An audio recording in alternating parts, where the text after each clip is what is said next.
What if I told you? Country can have oil, gas, young talent, factories, trade routes, military power, and still not control its own economy? How is that possible? How can a nation with one of the largest energy reserves in the world struggle with inflation, currency, collapse, and isolation? This is Iran. Here the question is this: is Iran weak, or is it trapped? Today we answer one brutal question: who really controls Iran's economy? Tehran or Washington? Let's break it down.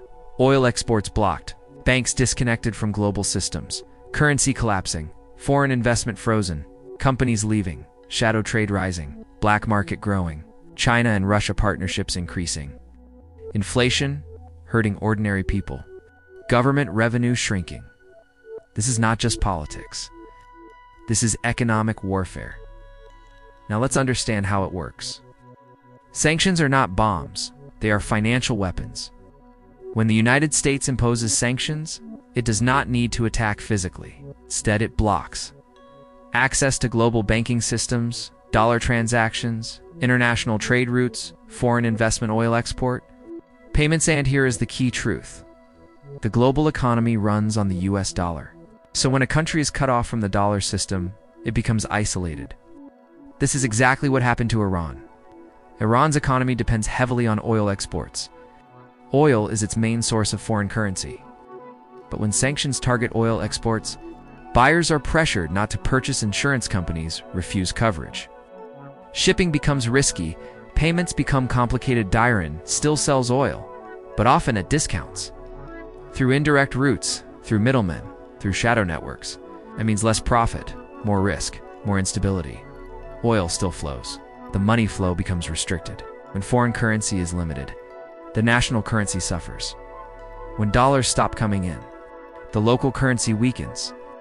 In Iran's case, the rial has faced severe depreciation over the years. Why?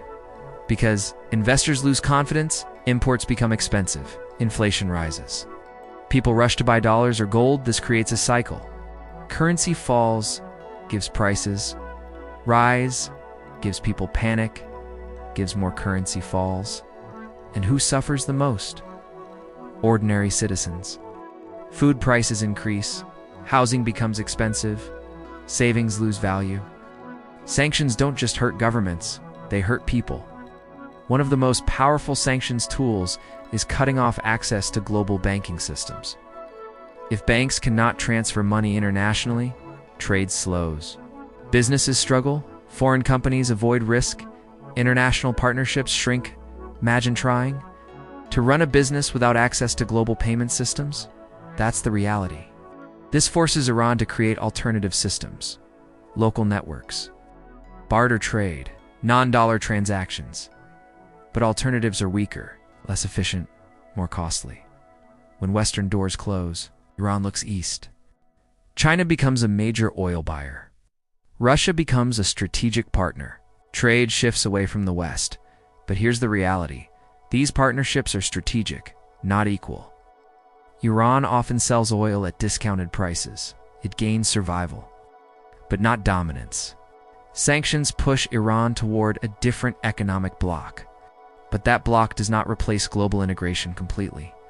When formal systems are restricted, informal systems grow, smuggling increases, black markets expand, unofficial exchange rates appear. This creates two economies, the official one and the hidden one. This makes economic management even harder. Transparency decreases. Corruption risks increase.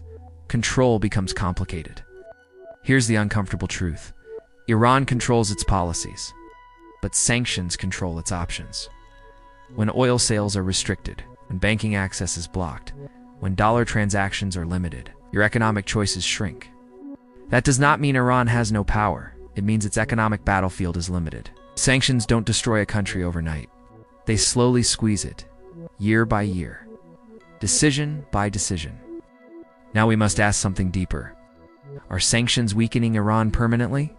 Or are they forcing it to build a new independent system?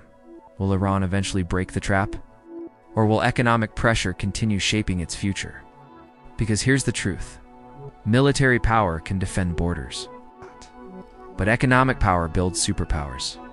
And right now, Iran's biggest war is not on the battlefield, it's in the financial system. So now I ask you, are sanctions a temporary obstacle or the main reason Iran cannot become a superpower? Comment your answer below. And in part 5, we break down something even more explosive. How strong is Iran's military really? Missiles, drones, proxies, and what would happen if conflict escalates? Subscribe to the channel, because power is not always loud. Sometimes, it's financial.